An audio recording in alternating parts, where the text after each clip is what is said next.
Okay, are we ready? Can we do the 5-minute feedback again for each table, please? And start with. Let's go. Your group. Did you tell the name, by the way? No, we haven't. No, it's all right. We didn't figure out anything. I now need to kind of recall what we were doing. We were looking at the gaps, yeah. the knowledge gaps, and how might you think you'd fill them? Okay, one of the gaps that we didn't put up here, but I have on my. That was a gap, was it? Yeah, the target. Yeah, that's a gap. Is target groups, like specific groups that we might be missing. So that's kind of analysis that we're lacking. But this table here, group number 2, came up with the communication, information, interpretation, decision gaps. Say it again. And yeah. Communication, information, interpretation, decision gap. So it's basically one word. And then there was this diagram, which is the government, municipalities, landowners, and tourism. And it's kind of about the lack of information flowing between these. And now I really want my group to step in and fill in the blanks. So Maki? Oh! Yeah, we was thinking about the law here in Iceland. They are not maybe updated to the issues of art in now because of all these tourists who are flowing over the land. Yeah. So they don't take Take it into account. It's kind of that we need to keep up. Now, you're going to put the spots, so how are you going to fill them? Because those are not your gaps, are they? No. Right. You're pointing your finger at other people here. No, seriously. You know, if we have to bring on a lot of communication between all these groups.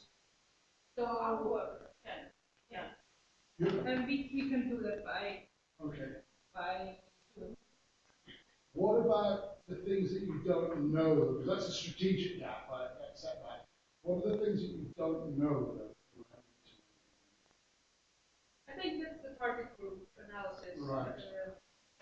And also, what is in the pipelines? What is being built? What is being done that we're not privy to the information? So. You were so worried about how you might do something about this. What were you thinking it might be? I'm going to use the word affordable. I'm not going to ask you to say how, but what do you think you might realistically affordably do? I think with the analysis that Promote Iceland is working, then we might get a better understanding of the target groups and kind of can adapt that to our region. And with the what is in the pipeline, I think we need to involve the regional development offices and kind of just put our feelers out to know if there's anything new and talk to the mayors and the municipalities, because often there might be a hotel coming in a small town, so they've applied for land or something, so they might know what's happening or been expanding a hotel or something. Yeah, so on that, somebody else mentioned that. Knowing about future development, is there one source you could go to in the municipality that might office for that information? Yeah, in each municipality you could. Yeah. But not for the region as a whole. No. That's maybe the problem.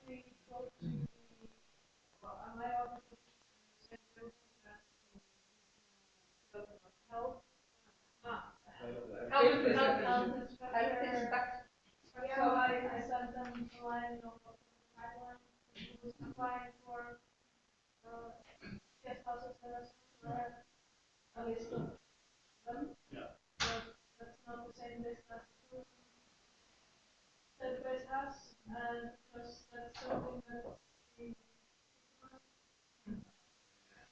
Is the commissioner? commissioner has, Yes, yeah. and we should put up information, but So basically, there's no one place I would get it. And it could be really important for you, because you suddenly got lots of applications of guest houses in small hotels, suddenly your capacity could be increased, and if you don't find that out, your plan was already out of date, which you don't, yeah. Right. Thank you. You next, or? Yeah, and then we'll have a discussion then. Yes, go ahead. Right.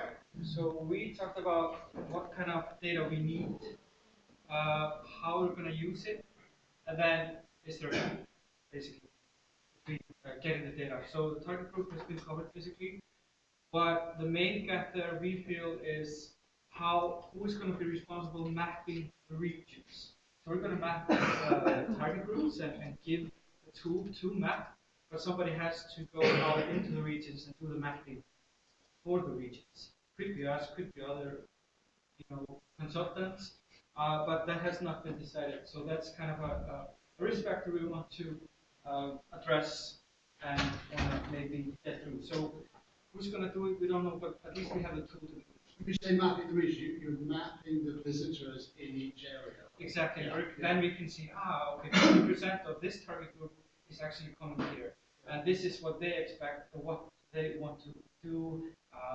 What are their interests, hobbies, those kind of information and that can help you to be more targeted in marketing, but also with developing products for those kind of tourists. So I think this is a huge potential, and it is in a good, at least in a good way. But we want to issue this concern that how can we map better the visitors that are coming to the regions.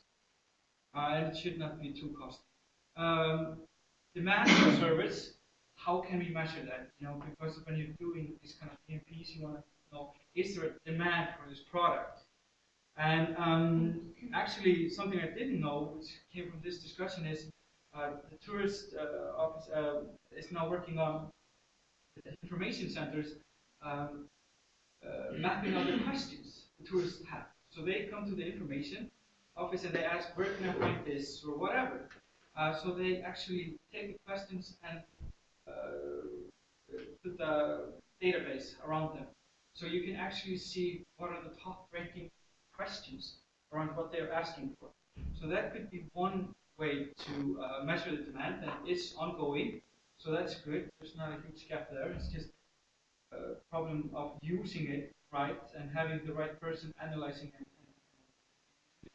decision making, but also asking the businesses of their demand for products.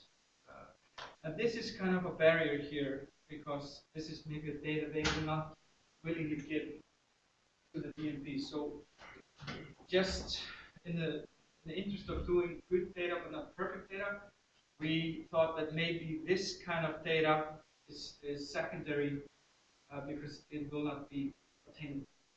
It's not realistic to get this data, so we might have to strike it off just because, but we'll always try. But the other end of it is the supply of service, and there has to be kind of an inventory data analysis. Somebody has to go and do the inventory of what's coming, what's in the pipelines, but also what's available now. And we discussed that the tourist board actually has a database which Halto is running, and you could use that to kind of see the supply that is now in this region, but also maybe categorize it for different type of travelers. If you're thinking about supply of service for luxury travelers, adventure travelers, culinary travelers, this data is existing. It's just nobody has thought maybe to use it in this way to build a destination region. So the gap here is, I think, purely not a financial one. It's more of just doing it, and then maybe figuring out if there are any problems. Perception studies is really important for us, at least for Iceland, and I think for the DMP work to figure out the sense of place. So that's similar to what the East did by surveying the visitor, but also the locals about perception about the place. So I think that could be a huge value for the DMP work, but again, this is something that is not known. Who's going to do this? Do we have budget? Sorry, don't throw any balls. Yes.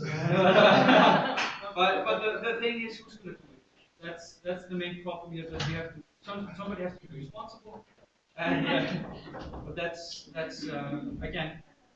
Is it Promo Iceland? Is it Alta? Is it consultant? Just the project manager? Whatever. It's something this has to be decided for the DMP project. And then, last but not least, is the capacity studies on social and physical.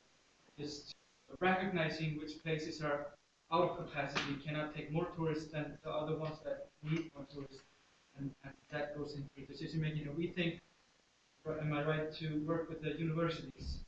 Maybe more closely and getting students and universities to work on research. It could not cost much, but at least those would be maybe the partners doing those kind of studies.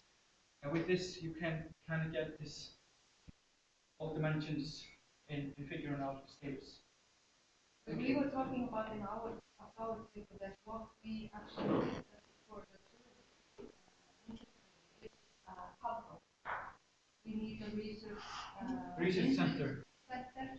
They have 100 staff members at Pablo. We have, our researchers and studies are being done in several places, not centralized. So it's really difficult for us to know what's being done where and how we can benefit or use it in our country. I think with the task force now, at least we have a common platform to work with it. They are unifying the data, but it's scattered. So I look really forward to what Deloitte is doing now with doing this kind of measurement tables well. But I think that's our difficulty. It's so scattered. Silos with research partners. And others, even the banks, financial institutions are doing their own analysis on development. I say that I think something that might come out of this, which is not directly or solely by DMPs, but this sort of thing seems to be addressed on a national level. So we should put some of these things in a box at the end of this that we keep running and that somehow gets brought up, maybe through that milestone or whatever, to a forum where these things are addressed. So anything that comes out that you can't solve at a DMP level, let's make sure we capture it. Exactly, but the good news is when we're going over this that there are not huge gaps. Some of it is already available. It's just figuring out how to use them right. And I guess there are some gaps, like for the capacity studies, but the universities are already now doing those kind of studies. I just think nobody's using them enough. And nobody is responsible for it. Exactly. Yeah. But we have studies, but I think we have to do it in a more sophisticated way with one place and same methodology. But there is data, but it's not huge data. And I think, as you said earlier, that we have good data, we don't have perfect data, so let's recognize that and use it, basically. A few things I would comment on there in terms of solutions. When you talk about perception studies, but didn't know how you're going to do it, just remember what Maria said earlier on about Esplanade and the way that we got these students. You basically did a very cost-effective way with student population. So that was my point, that they did actually a really good job there. That the issue now for the team is this then the way we're going to do it?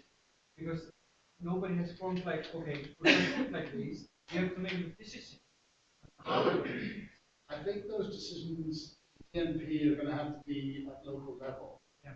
Because I don't think you want the national standards, the big survey data provided, just to talk about. But I think in terms of local perceptions about what do people like about our area, it's probably in some areas it may be a priority, others it may not.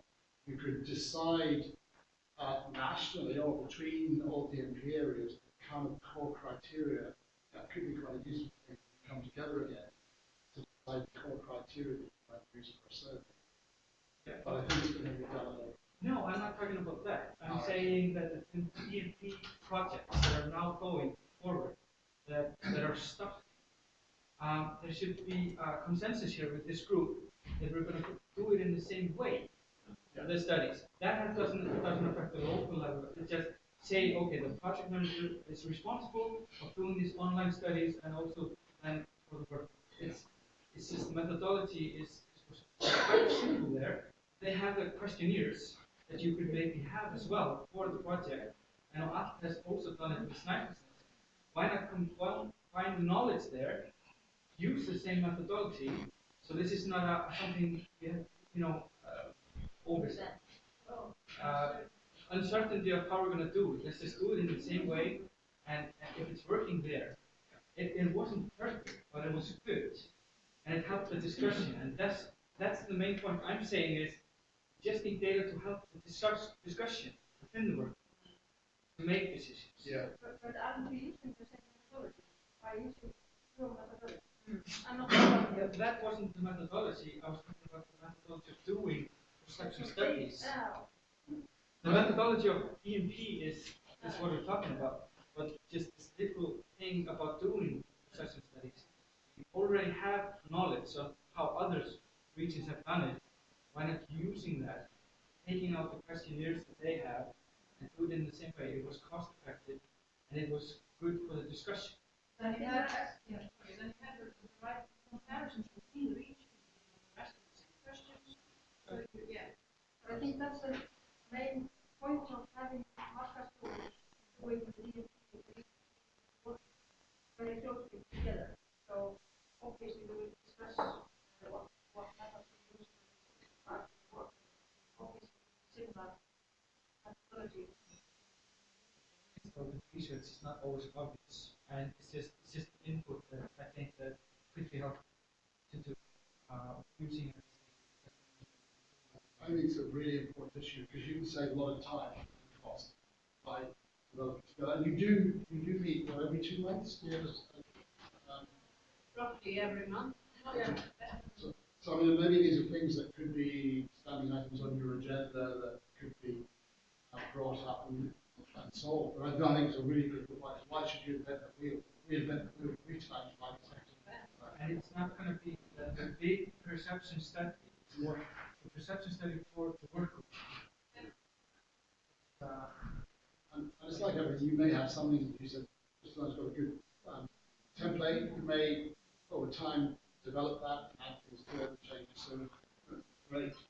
One other thing I was going to say there, when you talked about the demand for service, and you might drop that because you couldn't get the information from business. Another problem, and one of the things that you talked earlier in the last session, you talked about trust. It's something that I, having worked for a national tourist board, understood. We would get information from people, but only on the basis that it would be aggregated, it would never be attributed, and we'd only use it for the big picture. So, and maybe in time when people trust you, they'd be more willing and know how you're going to use it, more willing to divulge data. I think it's come back to what we're saying earlier, getting that trust, knowing that you're not going to inadvertently put it online or share it with their competitors. That's so you're the honest broker, like an agency that's putting it all in, taking the names off, adding it up, and nobody can trace it. It's only ever going to be used at an aggregate level. There's another problem, because if you have London, you have maybe 100 operators in the region. Maybe for some of the regions we're talking 2 or 1. So if they give us, we say, here's a different over, but the data is 2 people. So that's why they wouldn't want to give it, because they wouldn't be defined. You would know who it is. Yes. So that's work with to aggregate and anonymize in order to make sense. You have to work on a very large part of the country in one. Yeah. And then by that point, it doesn't give you the picture on a local level anymore. That is all of the north and the east. Yeah. But I think because it's an oligopoly, it's businesses. I think the main thing here is realize the potential if you have this data, it's beneficial for the region and it benefits you. So I think that's kind of the approach I would at least consider trying to get the trust. So the beneficial both ways. Yes, and I do understand the sense. I guess that's just, you maybe then have to talk more at a qualitative level, how's business, rather than what your occupancy rates. And business is somewhere between, you know, the medium to good. And then the other guy says, well, mine's bad, so he must be perfect. Anyway, okay, that's useful. Thank you very much. Group 3. Who's the spokesperson? Please on the side. Have we got another spokesperson volunteering? Or Hey, kom on, det låter inte riktigt då. should we just move on and ignore this group? Yeah. No. Just coming. Okay. What? They can't. We cannot cope without you. No chocolate yet? So, yeah. I was like, no, don't go. Alla som finns på nästa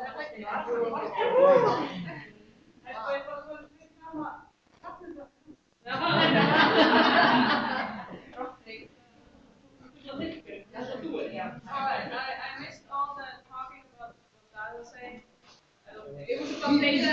He's already done your presentation. Wasn't important. And I think we have most of the, it's very common, everything that we're talking about, it's common gaps probably. We went a little bit into infrastructure planning, like who has the knowledge and capability of doing it, but that was a little bit out of the knowledge space thing, so that.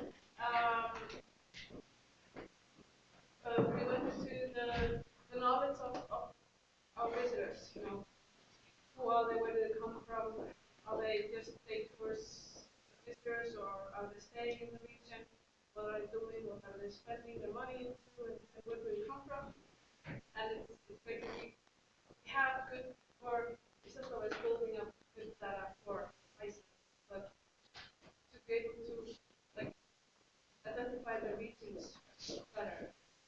Or smaller regions. And then we could be stronger within the regions, and then with stories as well as well.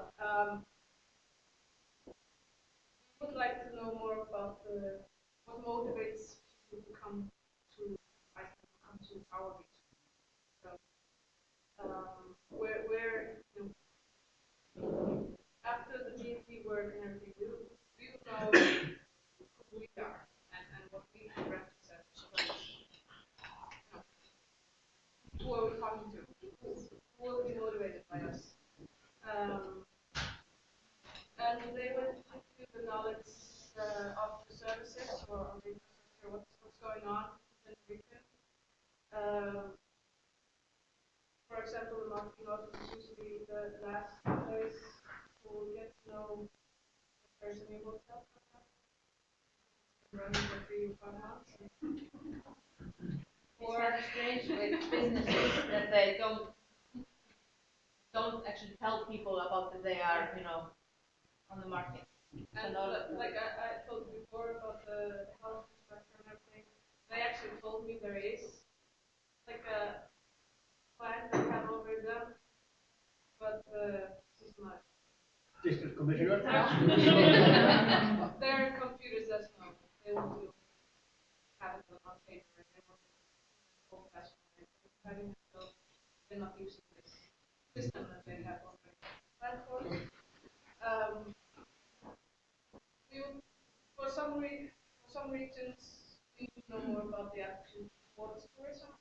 What do the locals think? Like Reykjavik, I mean the people living in the city center, they don't feel as much of the pressure. Maybe it's just the louder voices you can hear, the negative voices. Think. And we also, who's working in tourism? Where's our people? How many are they? What are they working in? What is tourism? The companies that are tourism. Talk about it. You're supposed to have the gas stations and shops. How much tourism is there? Are they there? Or they get the money on visitors. They feel that they're expanding, they're doing more because of the tourism. But they might not want to be as such. It's really interesting because I'm just thinking, imagine maybe not so much regulars, but some more remote areas. Correct me if I'm wrong, but I would imagine that gas stations would probably be getting a larger percentage of their revenue from visitors than from residents. Yeah. Yeah. So again, it was 6 years ago, the M1 gas station was the highest, had the highest revenue of all the M1 gas stations in Iceland. That's not the rest. yeah, yeah. So that tells us something. But then the business doesn't see itself as being a tourism business, No, so it it doesn't doesn't. support the marketing office directly in the area, so they don't put any effort in the marketing of the area. It's a really interesting one, that. I haven't actually included petrol stations in my indirect benefits before, or in the toolkit, but it's massive. But I think when you're talking about communicating to people about the importance of tourism, things like that, I think would be really important. The question I always ask is not how much revenue do you get from tourists. That would be lovely to know if they could tell you that. But the better question might be, what if you didn't have any tourists? How would you feel? And then you start thinking, oh, well, that wouldn't be good. Then you can start asking the positive question, right, so how much of your business is coming from tourists? But I think that's really important when you start to communicate about the benefits. Can I ask you, what about, did you have any thoughts on how you might fill some of these gaps? Communication, conference, communication, information, Okay, let me be a bit more explicit. What about visitor profile and motivation? How do you think you might address that, fill that gap, that knowledge gap? That has to be done through surveys, I think. So therefore we need cover. Yeah, okay, yeah. Yeah.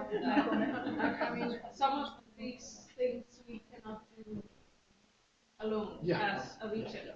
It's something we have to approach on a bigger level and then cut it down. But we also need to think of, like I mentioned yesterday, that what are we asking for? I mean, is it all the Reykjanes lighthouses or just any Reykjanes lighthouse? I mean, what? And why do you want people, what's the understanding of the people? Yeah. Yeah. No, and I guess it comes back to why do you want that information? Is it for planning? Is it for building something? Is it for licensing? Is it controlling, managing tourism?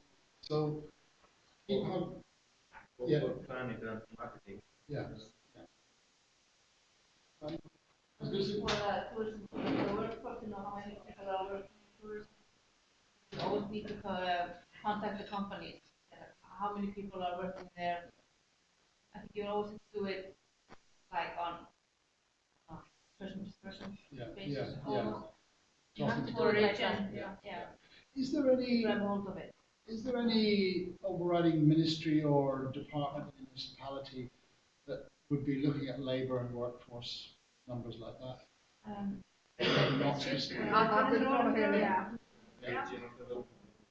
They should be doing it, but they don't have those numbers. Right. We have discussed it with them in the staff, and they are planning a project. We've been having some pieces for our municipality. I'm working for the municipality. Yeah. But that's the same thing. It's not one region. Yeah. It's the resources. Yeah. And it needs to be monitored, regularly because it changes like this. It's growing like crazy. And I guess, I don't know if it's the same as in the UK, we have what we call standard industrial classification.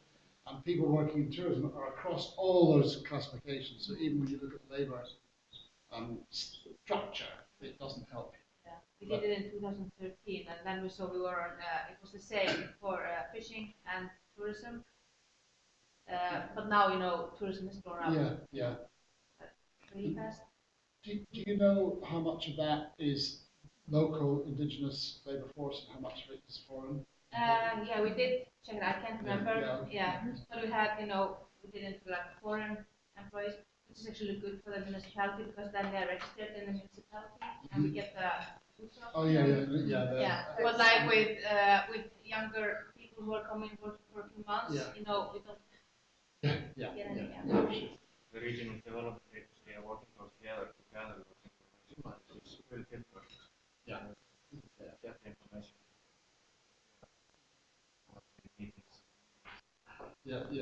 Well, this is what's coming out of this. I mean, you said for we can't do this or this ourselves. And what's coming out of this is the interconnection of everything we need to do. And project managers are going to have to be involved in talking to lots of different people that are perhaps not always traditionally.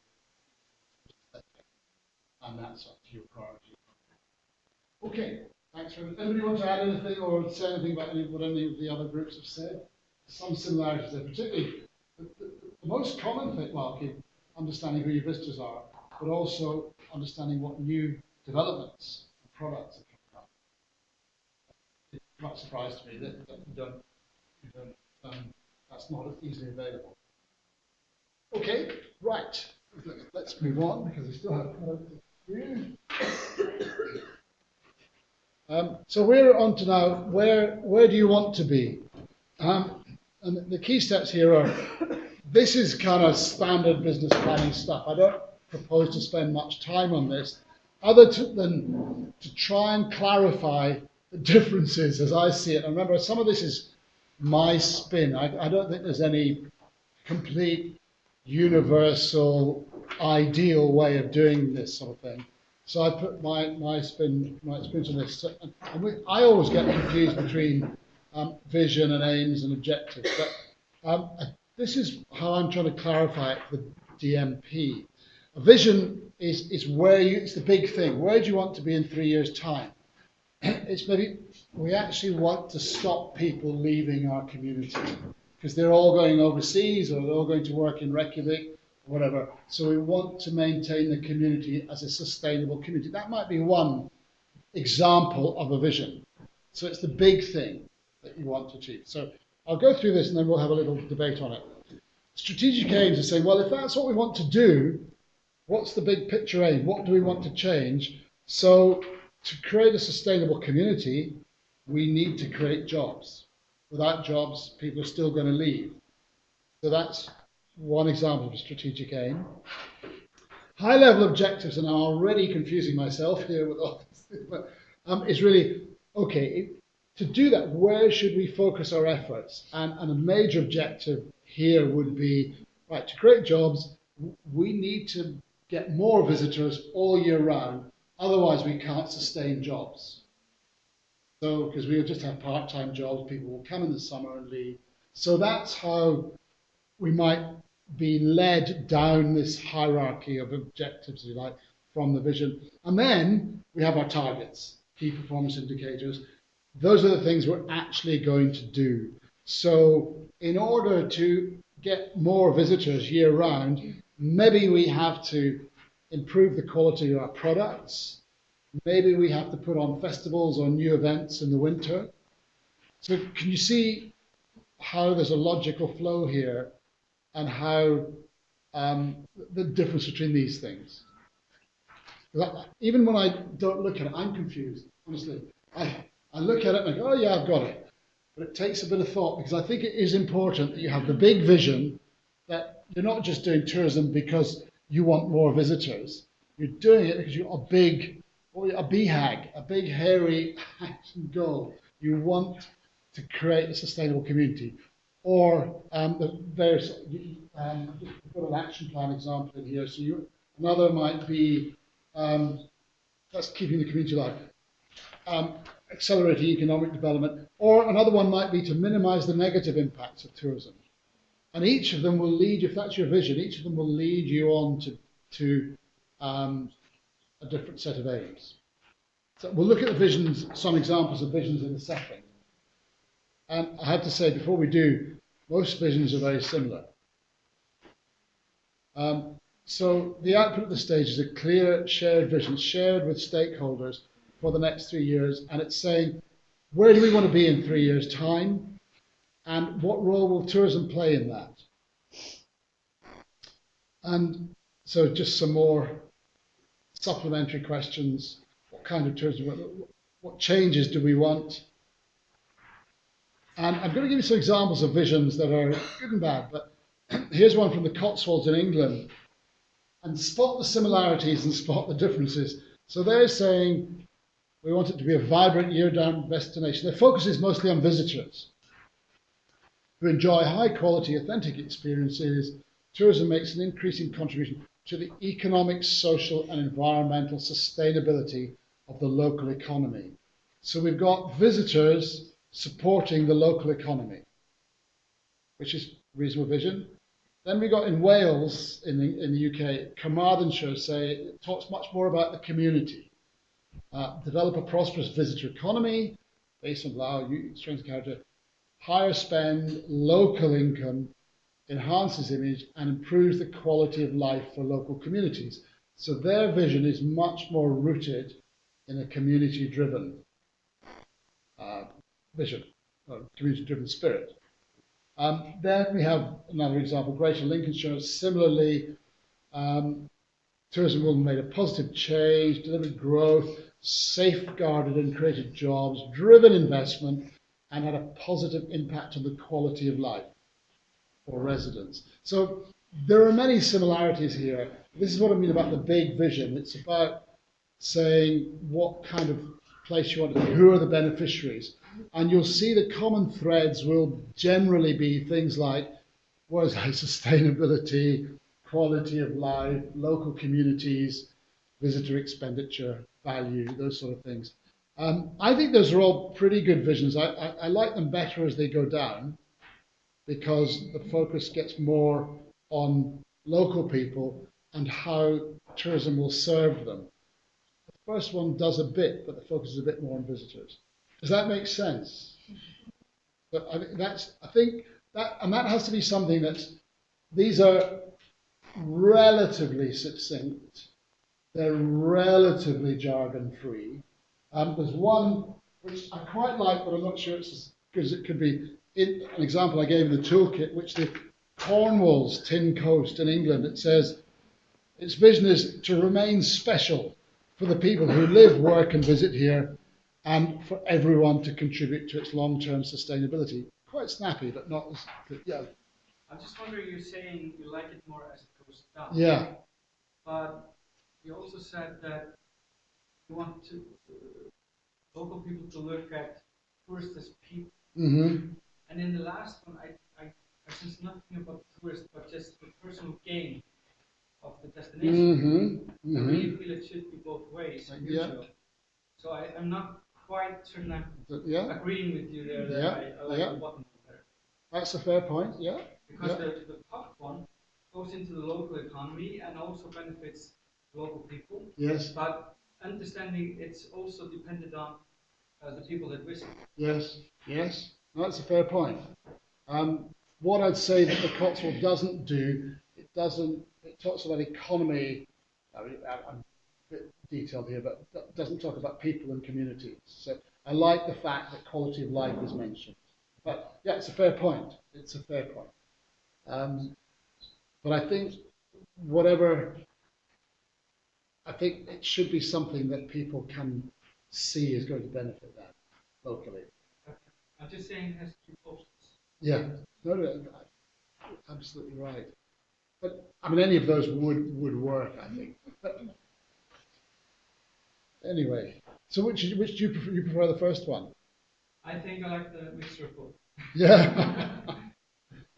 And it's really hard, you can spend, I never want to be involved in developing a vision or a mission statement or a logo ever again, because you have 3 people and you have 25 different views. It's a nightmare. But I think my advice is keep it short, snappy, and give an impression of who's going to benefit. Then the next level, strategic aims. The key question is, what contribution do we want tourism to make to the local, here we go, society, environment, community? And these are some of the useful questions to ask. What are the impacts? And we'll pull those all together in the action plan at the end, because I'm going to ask you to do a bit of an exercise in that. So I'll come through this very quickly. And then high-level objectives. What are the objectives that address those aims? How can tourism contribute to it? And where is it best to focus our effort? And some more useful questions. And priorities are important here. So I've just gone through that quite quickly, but we'll come back to it in the action plan, because I think if you walk away from it, and even I walk away tonight and I'll think, what was I saying about vision, strategic, and however?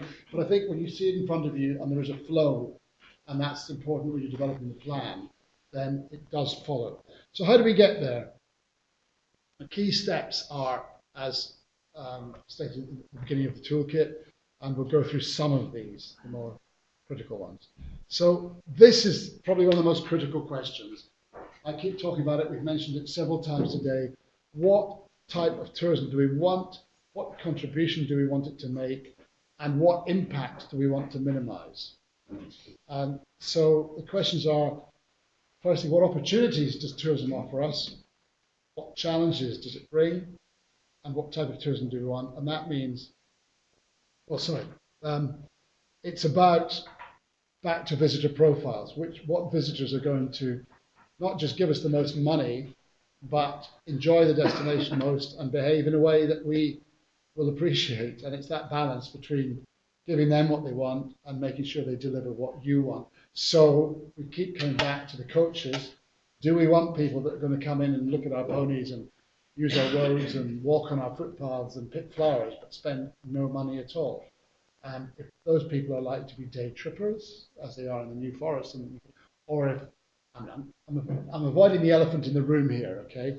I keep hearing a lot of issues around Chinese travellers and issues around driving, and don't want to, for a minute, to be racist, but it may mean that we need to think about how we educate them to drive in Iceland, or it may be that we actually don't target them as much as in some areas, or various others. But there seems to be something I keep hearing anyway. So, and I do think it is an elephant in the room we should acknowledge without it being a racial issue. There are certain people that behave in certain ways, or that enjoy the destination more. There are some people who just want to come and take a selfie and leave, and so that's what I'm talking about. So yeah. Well, what I hear from the tourists is that they feel that they lack the opportunity to leave something behind in the region. Because I mean, if they, for instance, go on day tours with a tour operator, the tour operator benefits from it. It might have its headquarters in Reykjavik.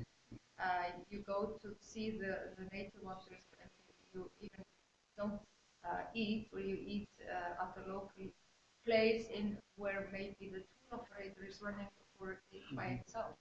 Sometimes it's like that. So you don't leave anything behind. So if you take 2 or 3 days in day tour, go hiking in Landmannalaugar, I mean, you don't have to leave anything behind. So I think that is also a problem. I think tourists want to leave something behind in the regions. Yeah, and that's a really important thing. I think it's about product, it's about market as well. So that if you want to get higher spend visitors, do you focus on FITs? Because they're not going to be driven in and out. They are more likely to stay in one place rather than come back to Reykjavik. So those questions we need to ask as well, I think. And I keep coming back to From an environmental point of view, do you want to look at the people that have some understanding of and love for the environment, that will respect it more than others, who might come en masse in a coach, walk over an area and trash it and then walk away without spending it? So, and part of that is, look at the markets and how they behave. Some only want the selfie and to go. Others will spend longer time, but also, for FITs, what is the solution? Is it more places to spend money, or, as I keep saying yesterday, is it signage to show them where they can spend money? So I think all these things need to be considered. So, but I think the important thing, that the solutions will come from deciding what you want, what type of tourism you want. And it's not all categorized by different nationalities' behaviors, obviously, but different types of tourism, group versus FITs. Do you get any other comments on that? Because it's quite a controversial area. Because at one level you might be... Well, in the strategy, tourism strategy for Reykjavik, we are focusing on 4 levels. It's the culture, it's the health, the conference industry, and then it's the season. So we are looking into strengthening features in Reykjavik, and we want to see more conference guests coming to Reykjavik because they live more time than regular visitors. And we also want to see more of the families with kids. That's something that we feel makes the city even more vivid than just having couples, or even though we have a broad range of couples. So that's interesting, because if you want more families, you're probably going to have the focusing on nearer European markets rather than, say, USA or whatever, because the price. So that leads you down the market. Question: do you have enough activities for families, or will you then have to put more things in place? I mean, we have a family program, for instance, the thermal pool, lots of activities. We have playgrounds in every corner of Reykjavik. So we should work closely with our target group as well. It's our target group as well. Right. And we will see more numbers of activities in the next 6 to 18 months for families. And have you got particular countries in mind, or are you looking domestically, or? Yeah. Okay.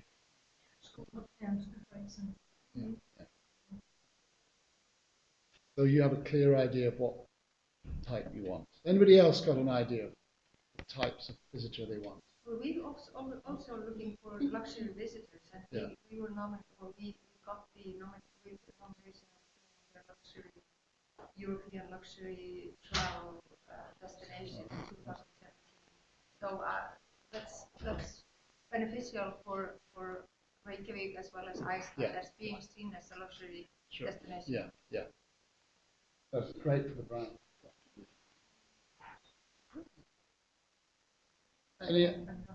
Any comments from the north or the west or the east?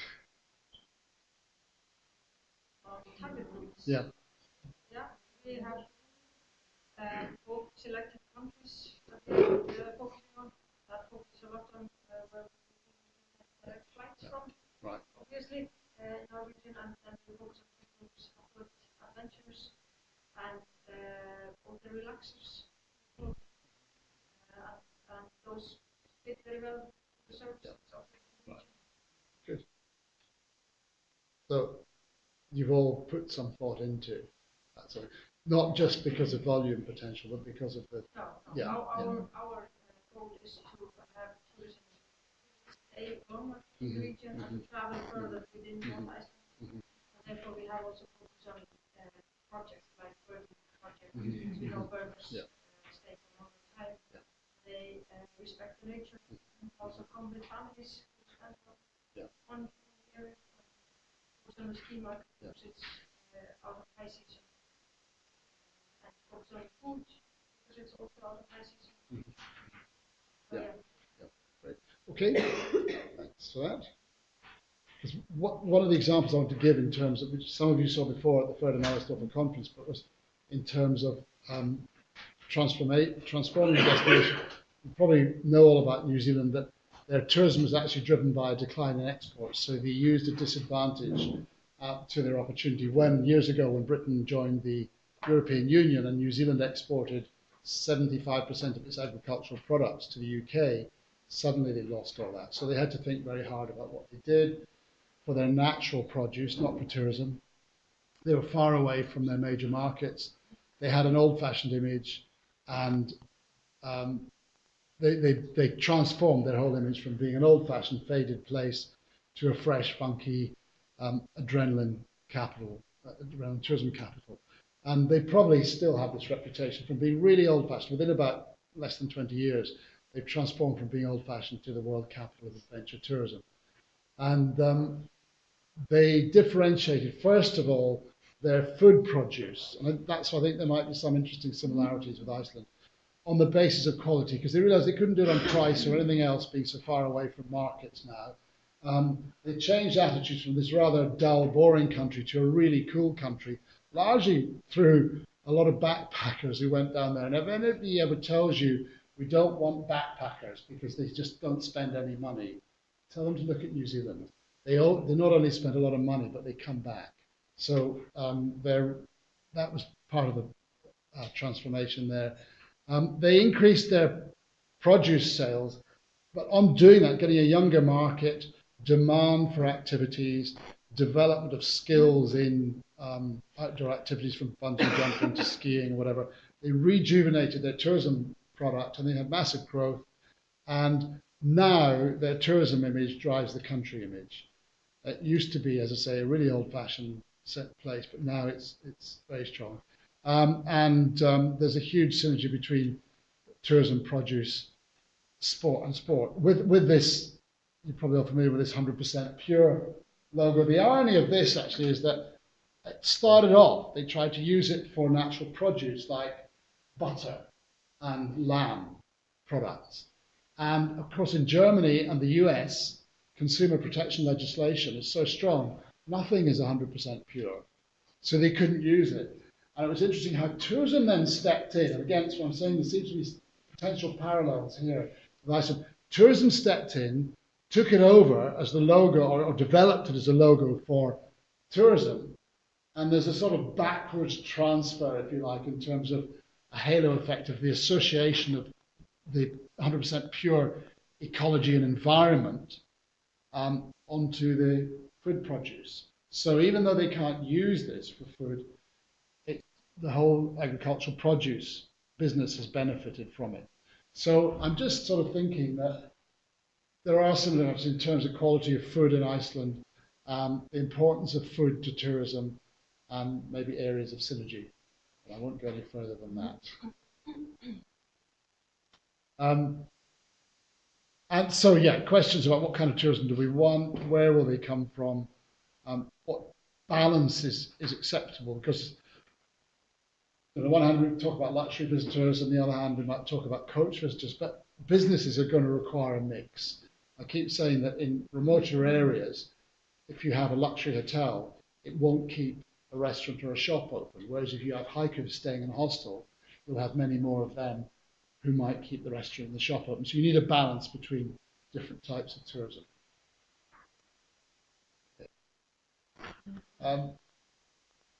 Yeah, this is self-evident, clear set of market priorities. Who are our best prospects? Who are likely to deliver against our objectives?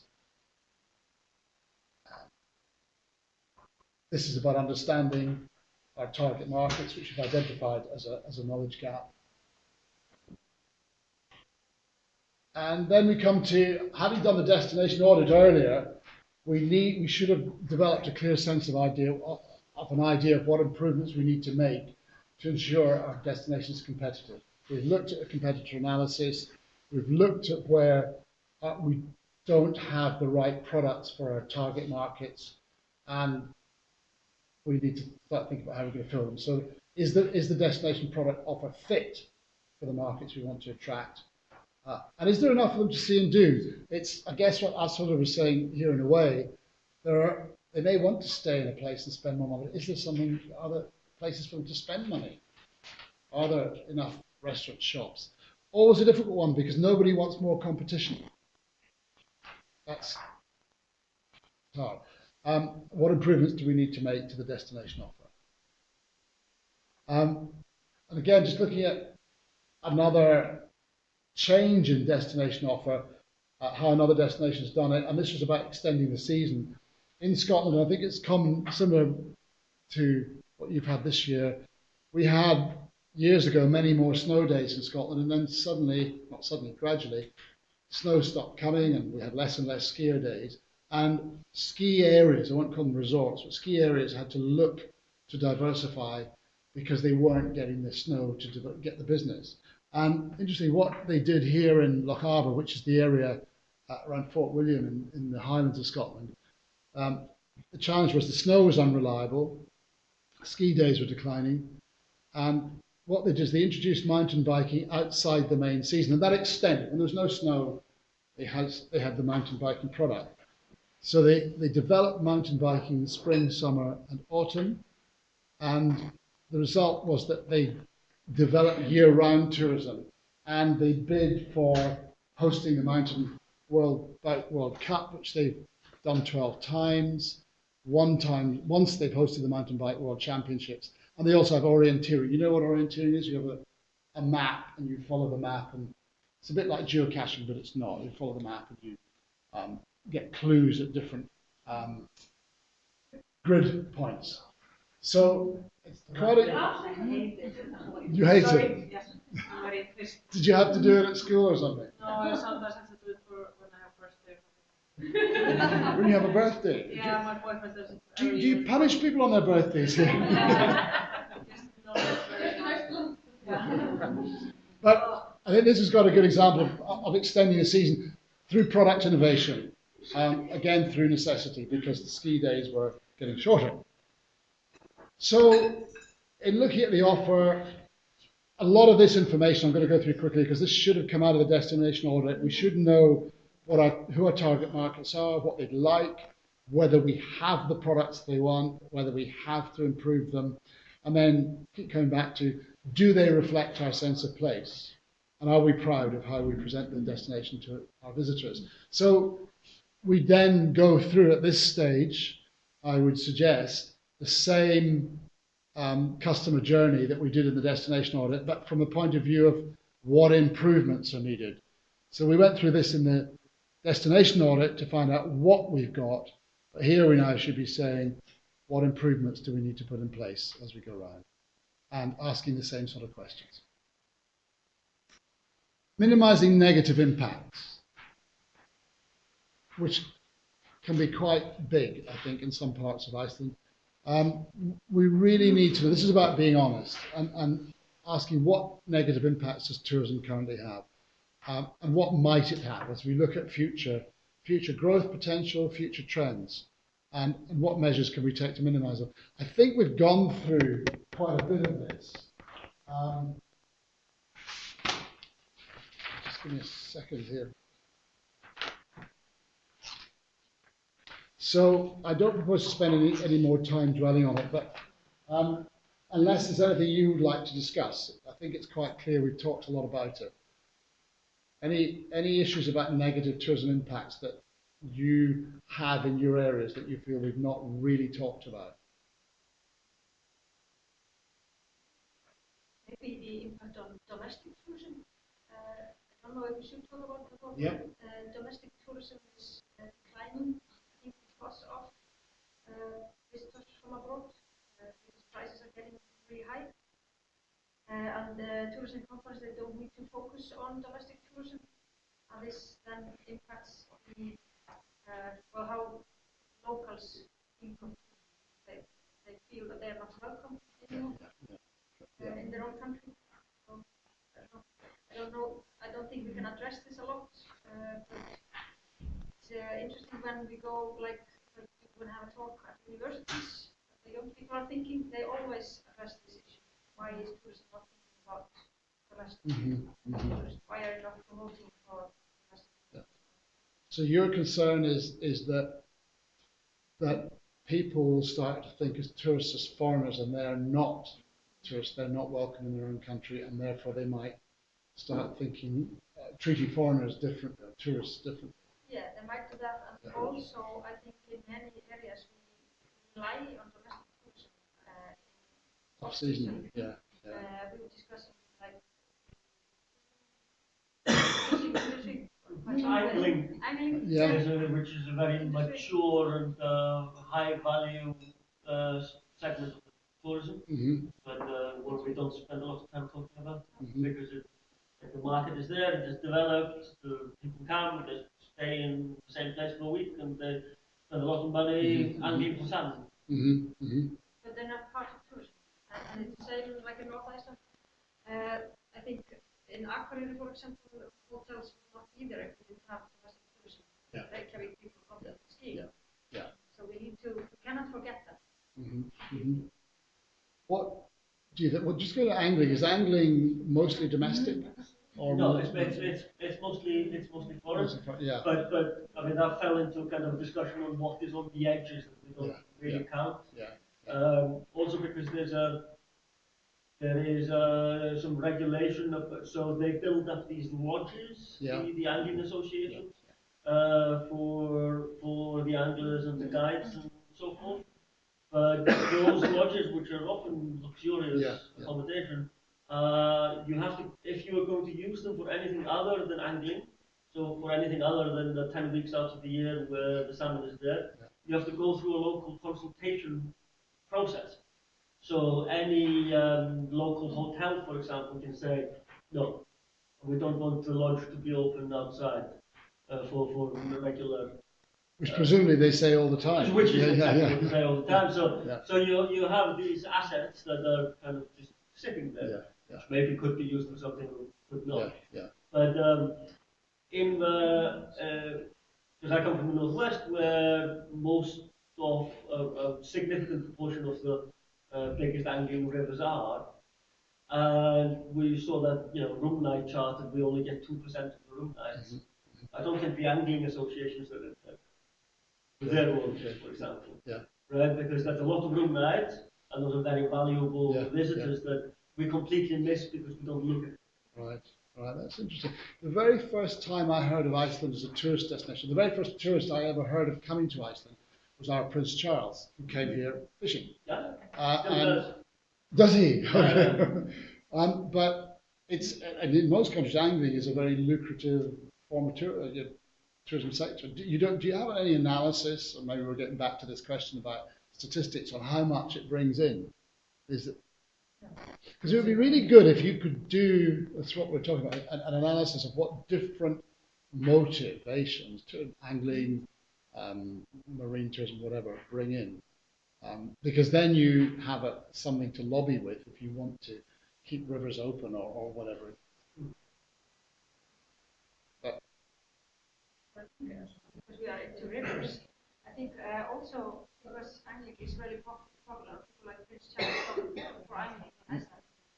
People are also buying, foreigners are also buying our land, and that will then impact tourism because our land will have to be closed off.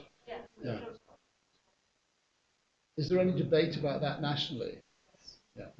Yes, we have a problem, for example, in the Valley I grew up. People, both foreign and domestic, they're not local, are buying up the farmland just to get the salmon money and don't live there. And so something that you would have thought would help the economic development of an area is actually causing it to be more and more people leaving and not being replaced because somebody just buys a piece of land and just sits there. Let's just take this then. What could be done about that? How important is the DMP in that? I guess if you had statistics that told you how much money you got from anglers, you then have an argument to go and lobby against that happening, or is what? That could help maybe the government or municipalities maybe step in and buy the land, or it's bought by someone abroad. Because people, farmers who maybe inherited the land, or just families, maybe 5 families own one land, and that's happening in North Iceland. One farmer or five families own a land, and then some investor from abroad is buying up a whole region. So with the DMP, we can maybe say we want this region to be part of the tourism industry. It can be developed this way. It will bring in such revenue, and therefore the government should step in, as they did in Europe. Yeah. So they stepped in because they saw the benefits. But now they only see land and a river. Yeah.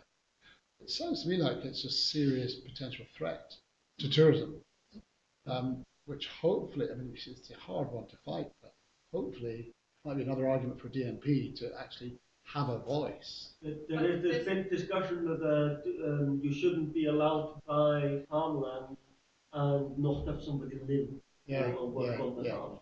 To put regulation in place that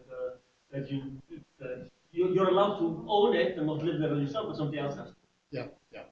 That's also because when I was in Scotland last year, I got the feeling that a little bit different problem had been faced there by the sort of the aristocrats owning all the land and not allowing development towards villages, finding new industries to build on. There they had, I think, a big public fund that steps in. Occasionally, yeah. I mean, we have, I think, the most unequal form of land ownership in Europe, in Scotland, possibly world, because there's massive tracts of land owned by very few people and foreigners and aristocrats, whatever. One thing is that it's very expensive to manage that land, and we're not talking about normal farming. We're talking about managing for deer and deer stalking and that sort of thing. And there are different arguments about whether if it wasn't owned by these people, it could even be managed affordably. But your last point, there are certain areas, mostly the islands, like the Isle of Egg and Gia, where the communities got together and managed to put a proposal together to the Scottish Parliament to get them to buy out the land. I was down on the Isle of Gia, which is a beautiful little island. It actually means, you probably can translate it, it means God's island in South Norse.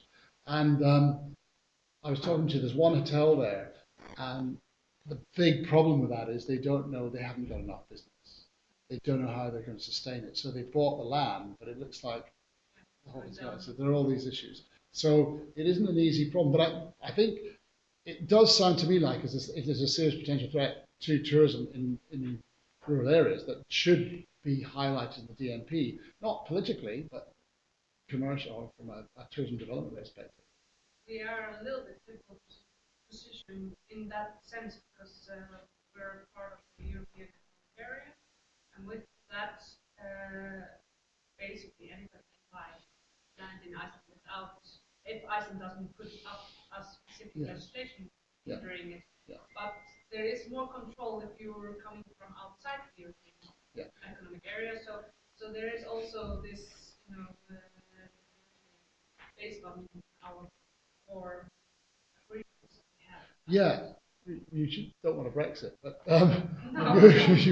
but there's a difference between land ownership, European Union rules, and what you are allowed to do with and on that land. So you can have a covenant that says you must permit access to whatever. So which I think should be highlighted in the DMP if there's that threat. Okay. What about, do you think, this is the worry I would have, what's going to happen in 5 years' time when you have doubled your tourism again, you have 8 to 10 times the number of visitors that you have now visiting.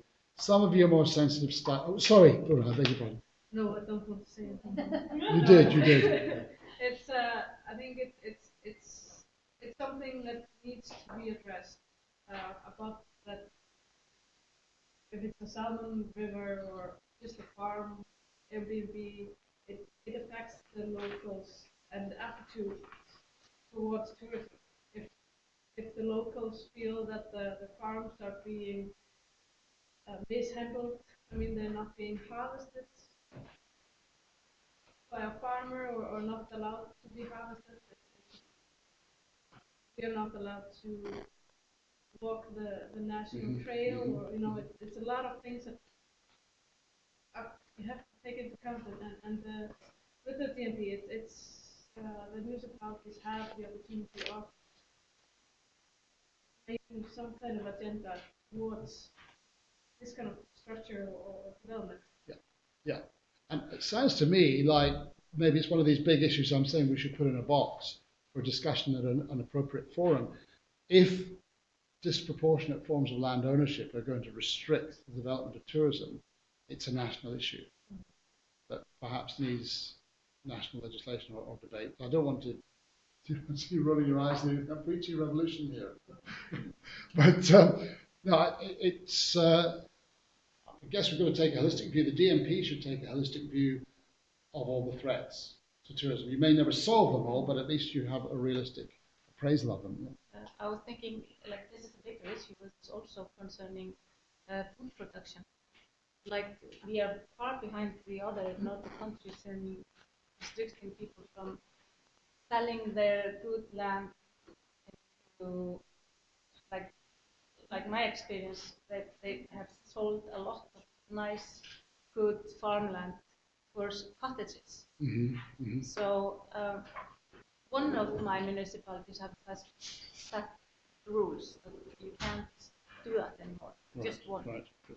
And I don't think there are any more in the country that have done that. So it is possible at municipality level to make those. It doesn't have to be a national. Yeah, no, you can do it. They can do it one by one. And I think they have to do it like that in their main management. Yeah. They have to do that. They can do that in local planning. Yeah, they do it. Because it's a type of building and they choose to not allow that type. Yeah. They did it in the municipality of the minister in agriculture. When he went on this study tour with us and realized that what's happening here. And like also we come from the area which produces most of the food, the vegetables and everything like that. So what are the tourists going to eat? You have to think about that too. Imported food. It sounds like you need a national debate on this. But, okay, how many? I think you were all here yesterday, weren't you? Was everybody at the? Okay, well, for your sake, if you don't mind, I'm going to go through this again. Just in terms, I think it's got a good example of how negative impacts have been minimised in Sancterra in Italy. They have so this is the 5 coastal fishing villages, which, as you can see, are very beautiful, UNESCO designated.